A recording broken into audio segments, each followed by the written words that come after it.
भक्तमाल में कथा आती है, एक सेठ जी थे, उनका नाम था त्रिलोचन। अपनी पत्नी के साथ में रहते थे, उनके कोई संतान नहीं थी। तो एक समय आने पर दोनों पति पत्नी ने मन बनाया कि हमारे कोई संतान तो है नहीं। ठाकुर जी ने, श्री पंडरीनाथ भगवान विट्ठल भगवान के भक्त थे, वो ठाकुर जी ने कोई संतान तो दी नहीं।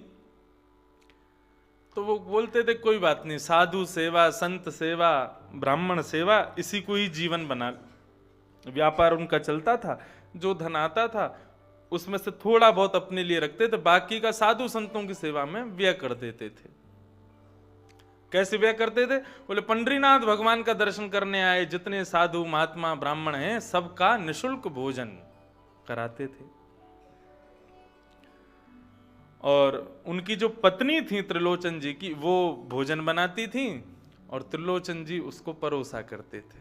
और कोई उन पर ना ज्यादा कोई व्यक्ति थे, ना काम करने वाले, कोई कुछ नहीं था, बस दोनों पति पत्नी मिलकर के साधु सेवा करते थे। धीरे धीरे करते करते करते महाराज वयोवृद्ध होने लगे, उम्र होने लगी।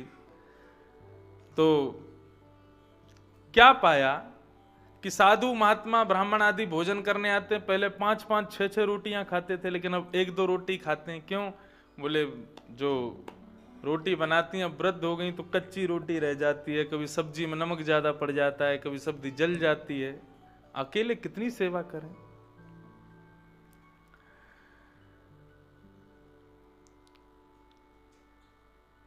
एक दिन पंडरीनाथ भगवान के चरणों में प्रार्थना करने के लिए गए।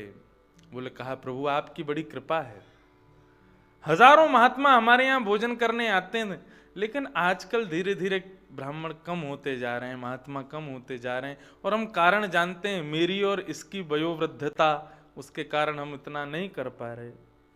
ठाकुर जी आपने हमें संतान नहीं दी, हमें कोई शिकायत नहीं है उस बात से, लेकिन आप कृपा करके हमको एक सेवक प्रदान करो, हमारी वृद्धता में जो हमारे हाथ बटाया करे, थोड़ा बहुत हमारे साथ मदद कराया करे, ऐसा एक सेवक मिल जाए, कृपा करो। और त्रिलोचन जी ने अपने घर के बाहर एक बोर्ड पर लिख करके भी रख दिया, साधु सेवा संत सेवा हेतु सेवक की जरूरत, किसी को हो तो अंदर आके संपर्क करें।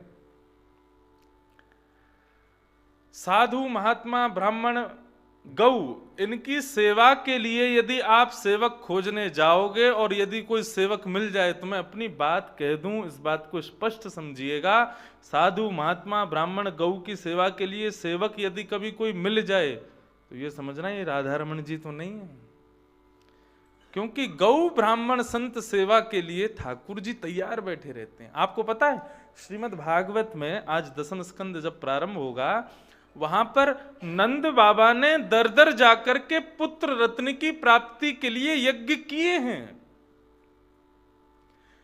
लेकिन जब संकल्प होता था, ब्राह्मण कहते थे कि आप यज्ञ क्यों करवा रहे हो, तो वो कहते थे विष्णु आराधनार्थाय, हमको संतान क्यों चाहिए, हमको पुत्र इसलिए नहीं चाहिए कि मेरी संपत्ति का वारिस कोई होना चाहिए या मेरा कोई वारिस होना चाहिए, मेरे कुल खानदान को आगे चलाने वाला कोई होना चाहिए। नंद बाबा कहते हैं हमको संतान इसलिए चाहिए, मेरे शालिग्राम की सेवा मेरे बाद कौन करेगा, मेरे यहां 9 लाख गायें हैं, उन 9 लाख गायों का सेवक कौन बनेगा। वे कहते थे कि मुझे पुत्र नहीं चाहिए, मुझे ठाकुर जी की, गौ की, ब्राह्मण की सेवा करने वाला एक अर्चक चाहिए। नंद बाबा ने पुत्र की प्राप्ति की कामना रखी, लेकिन मन में एक ही इच्छा थी, क्या? विष्णु आराधनार्थाय, हमारे गौ और शालिग्राम की सेवा रुके ना, उसके लिए एक पुत्र दो। तो उनके यहां कोई पुत्र नहीं आया, स्वयं ठाकुर जी पुत्र बन के आए। बोले गौ सेवक संत सेवक मुझसे बड़ा कोई नहीं है, मैं किसी और को नहीं भेजूंगा, मैं स्वयं ही आऊंगा। तो ऐसे ही त्रिलोचन जी ने विट्ठलनाथ भगवान से प्रार्थना की कि हे प्रभु, हमको एक संत सेवी मिल जाए, एक सेवक मिल जाए।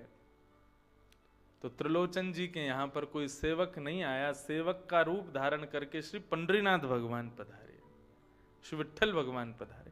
नन्हे से बालक बन के आए, ऊंची धोती पहन के आए, सिर पर स्वाफा बंधा हुआ है, और त्रिलोचन जी के पास गए। त्रिलोचन जी ने कहा, कहो भैया कौन आए? नन्हे से बालक के रूप में। बालक ने कहा, आपके बाहर एक बोर्ड पर लिखा हुआ था सेवक की जरूरत है, साधु संतों की सेवा के लिए कोई सेवक चाहिए। तो हमने कहा हम कर देंगे सेवा। अच्छा बैठो। ठाकुर जी बैठ गए। त्रिलोचन जी बोले, नाम क्या है तुम्हारा? बोले, हमारा नाम अंतर्यामी। बोले, वाह बहुत बढ़िया नाम है, अंतर्यामी नाम। बोले, हाँ। माता पिता कहाँ रहते हैं? बोले, माता पिता का आता पता नहीं है हमारे। ठाकुर जी झूठ नहीं बोल रहे, सब सच बोल रहे हैं। अच्छा, कहाँ के रहने वाले? बोले, सब जगह रहता हूं मैं, कुछ दिन यहां रहूंगा, कुछ दिन कहीं रहूंगा, ऐसे ही भटकता रहता हूं, पूरी दुनिया में रहता हूं। बोले, अच्छा, यहां पे भैया कोई और काम नहीं है, साधु संतों की सेवा करनी पड़ेगी? ठाकुर जी बोले, वो तो मेरा जन्म जन्मों का काम है, वो तो मैं बचपन से करता आ रहा हूं। त्रिलोचन जी बोले, बचपन से करता आ रहा हूं, इसका मतलब कोई उम्र बहुत ज्यादा तो है नहीं तुम्हारी, अभी बचपन ही है। बोले, मतलब हमारे खानदान का यही काम है, हम साधु संतों की सेवा करते हैं। ठाकुर जी नन्हे से, और नन्हे से ठाकुर जी बोल रहे हैं ये तो हमारे जन्मों का काम है। त्रिलोचन जी बोले, ठीक है तो फिर हमारे यहाँ काम करो। तो अंतर्यामी भगवान बोले, देखो हमने आपकी सारी बात मानी, अब हमारी बात और सुनो। बोले, आपकी बात क्या है? बोले, हम जैसा कहोगे वैसी सेवा करेंगे, लेकिन सबको भोजन परोस तो देंगे, सबका भोजन बना तो देंगे, लेकिन हम जो खाएंगे वो आपको बनाना पड़ेगा। हम अपने हाथ का बना हुआ भोजन नहीं करते। तो त्रिलोचन जी की पत्नी बोली, ठीक है, 500,000 संतों का भोजन ये बनाएगा, इस अकेले का भोजन हम बना दिया करेंगे, बना देंगे। छोटा सा बालक है, 2-4 रोटी खाएगा, क्या दिक्कत है, हम बना देंगे।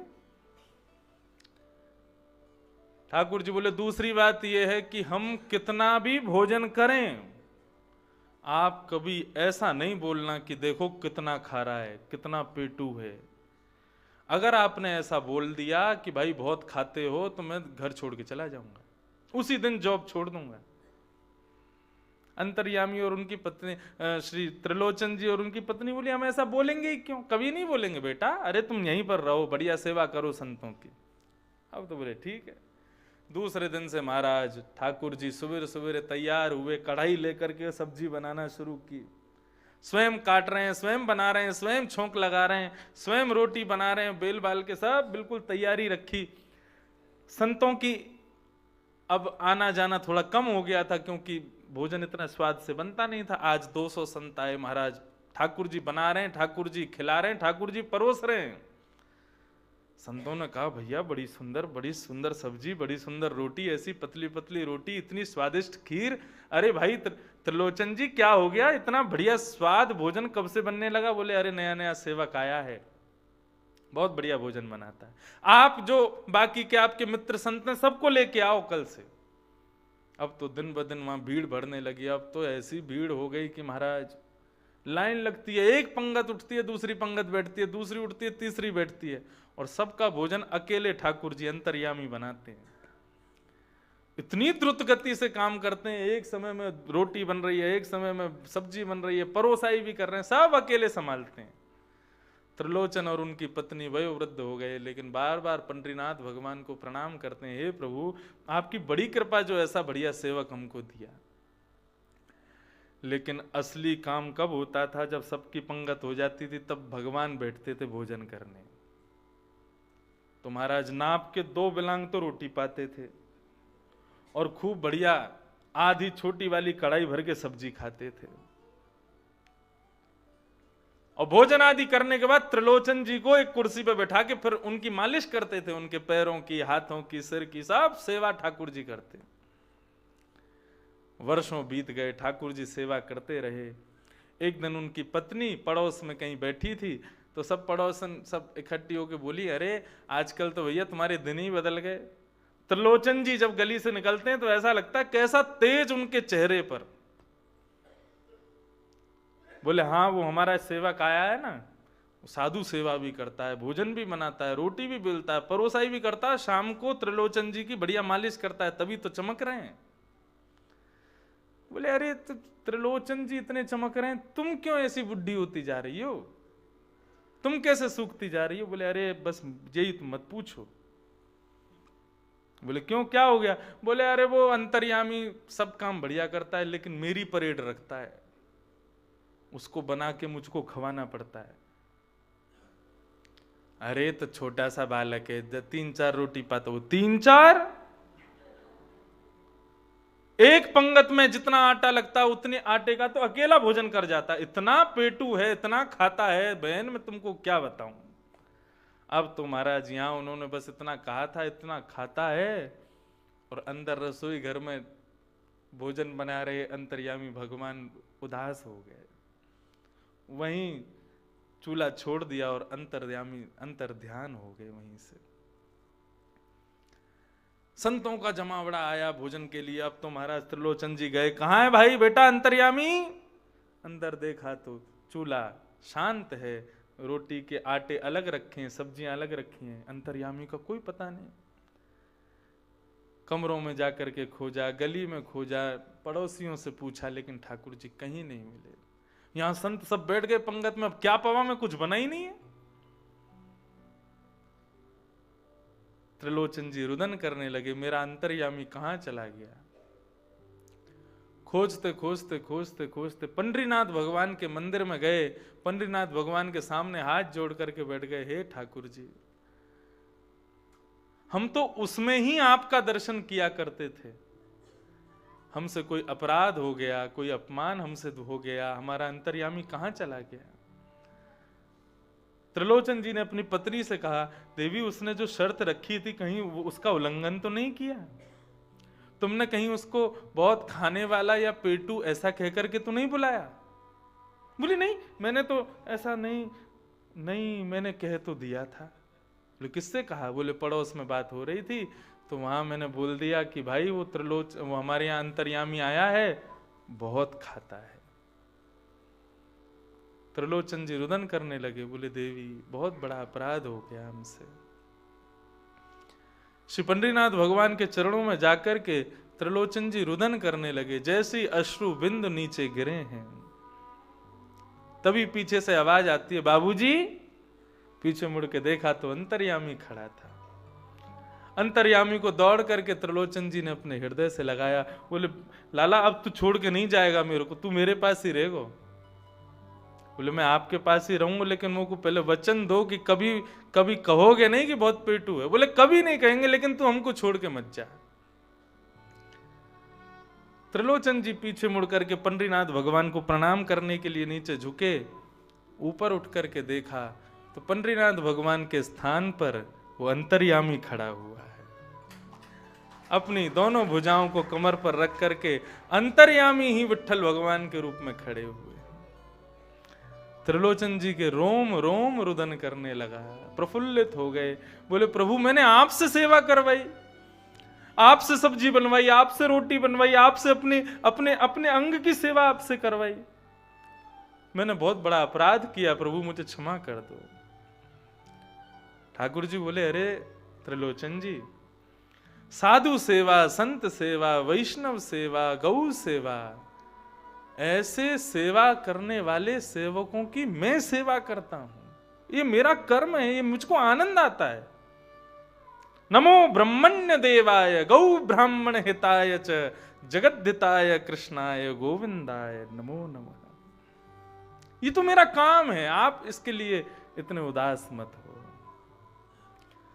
त्रिलोचन जी ने कहा अब आज्ञा क्या है? बोले अब आज्ञा ये है, तुम्हारी सेवा पूरी हो गई, अब चलो मेरे साथ। त्रिलोचन जी और उनकी पत्नी दोनों श्री पंडरीनाथ भगवान के साथ वैकुंठ धाम को प्रस्थान कर गए।